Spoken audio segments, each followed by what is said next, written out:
I started off with I had an idea for a book. My little girl was 2 years old, and was telling her this bedtime story about a little girl. Well, she'd gone to the doctor that day. She had to get a shot. She was a good little girl, and the doctor gave her a sticker. So that night in bed, after I'd read her the umpteenth picture book, she asked me to tell her a story. And I started telling her the story about a little girl who has to go to the doctor, and she has to get a shot, but she's a good little girl, and the doctor gives her a sticker. But in my story, I kept going on. In my story, I had the little girl get the sticker stuck on her tongue. And my daughter just thought it was the funniest thing she'd ever heard. Of course, I was talking like Beth the cat throughout most of it. And I thought, and at that time, I had a son that was 6 months old, and I was thinking about getting back into the workforce. I was a CPA in a former life, but didn't want to do that. And I thought, what? And I was thinking about things that I could do. And whenever she was laughing at that, I thought, and I was reading these picture books, I thought, I could write a picture book. How hard could it be? You know, they're 32 pages and for 4 to 8-year-olds. And so I thought, here's an idea. This little girl that gets a sticker stuck on her tongue. And so anyway, so I got up the next morning, I wrote it, and I did some, I mean, it didn't take me very long to write it, maybe about 2 or 3 weeks I worked on it, but I didn't have any idea how to get it published. So I went down to the local library and I asked the librarian. And lo and behold, she too was trying to get a book published. I think, you know, a lot of people are doing that, but she was very helpful, and she directed me to the LMP, which is the literary marketplace, as thick as the New York City phone book that lists editors and addresses of all the publishing houses around the world, I believe it is. And I told her, I said, well, I just need one. And so she, you could tell she didn't want to share all of her candy with me, but she told me what she did say.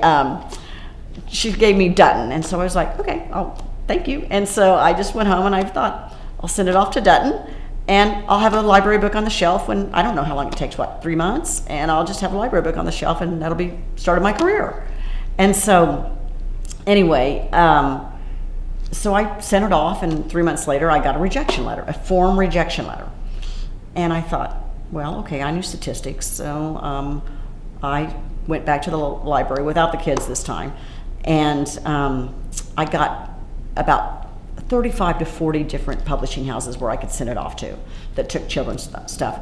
And I made that many copies and I sent it off. And within a year and a half, probably got all form rejection letters. And I thought, okay, there must be more to it than what I'm doing. And so I decided to, well, it did take me about a year and a half before I decided that I needed the Society of Children's Book Writers and Illustrators, SCBWI. And then when I finally joined them, see, what I did was I put that one aside, sticker tongue tied aside, and I came up with other ideas for a book. But I was not really studying the writing. I was studying getting published, and I was just studying the publishing houses.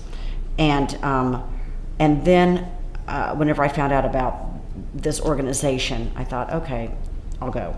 And so I went to the first one, and I went to my first conference. I had this one, you know, I was still banking on sticker tongue tied, and brought that with me to get critiqued. And I remember there was a panel at the very end. There was a panel of I think there was an editor, a publisher, and a librarian. And I remember and an author. And the author said, the first book you write won't be a picture book in rhyme. And I was like, what? I mean, that's all I have. And I was like, why not? And I mean, I was just like sunk. I just was like, oh, you know, there's my career. And he said, well, the reason is because it's hard to translate. And a lot of publishing houses want to translate their work in other languages. And I thought that makes sense. And so, but then I thought, you know, I've read so many books to the kids, and I read the back blurb and it says, it's a book in rhyme, and it says, this is her first picture book, or this is his first picture book. And I thought, I don't believe that. And so another workshop that I sat in on at that conference was one on fillers for the magazine market. And this woman, there were only about maybe 10 of us in that, because, I mean, you know, you don't get recognized as, you know, to have a filler in. She said, this is one of the best ways to break in. It's the best kept secret. People just don't realize how many fillers magazines, you know, each magazine takes. Now, at that time, like I said, almost 25 years ago, there were probably, you know, besides highlights, there were probably a lot, maybe 15 to 20 magazines you could submit to that took puzzles and games. And so that's what I did. I thought I love to do puzzles, and I'm going to write small poems, and that's what I did. I started writing. I thought the idea that she had was great. I started writing, like Highlights has the hidden pictures. Now but they want the artist, and so what I did is I wrote hidden picture poems, and I sent it to other magazines, and they took them and they had somebody else illustrate them. And so, but I was so used to getting rejections that, after probably 3 or 4 years of rejections, no, it's probably about 3 years of rejections, I got this, and I was submitting all the time.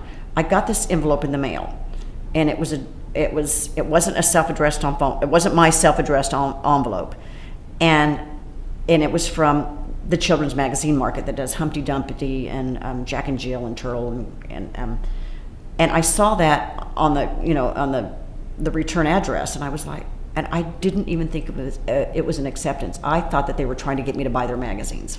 That's how much I knew that I wasn't going to get. I just didn't feel confident that I was ever going to get anything published. And I finally, but it was an acceptance, and it was I think it was Humpty Dumpty magazine. And of course, that was such encouragement to keep going. And so I did a lot of puzzles and games. And I think by the time I had submitted, or about this time, whenever I was submitting to, I was always submitting picture books. And then I had my cover letter now said I've been in Cricket. And it took me a long time to break into Highlights, but I finally broke into Highlights with a nonfiction article. And by probably, after 3 or 4 years, I probably had 35 magazine credits. And so I think I could put that in a cover letter with my book manuscript, and I think that's what caught an editor's eye. They really don't like to take chances on new writers. But I think just having been in those other magazines, I think that, at least let them, or gave them confidence to read the manuscript.